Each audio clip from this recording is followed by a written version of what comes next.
So guys, tuturuan ko pala kayo kung paano mag-ano ng ganito na na ayan. Yung yung ganyan na apps na may design.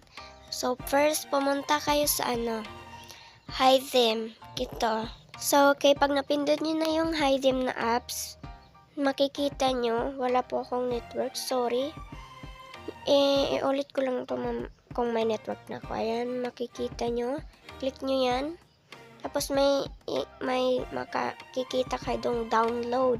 So ako, may na-download na ako. Pinindot ko yung may local. Tapos ayan, may download na. So i-try na. Ayan, na-applied ko na yan. So i-try natin yung isa. Yan. Yan, i-try natin yan. Tapos pindutin nyo yung apply pag naka-download na kayo. Wait lang. Ayan, boobs, meron na.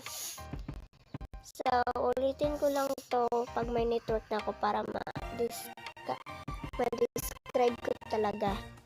So, yun lang guys. Salamat!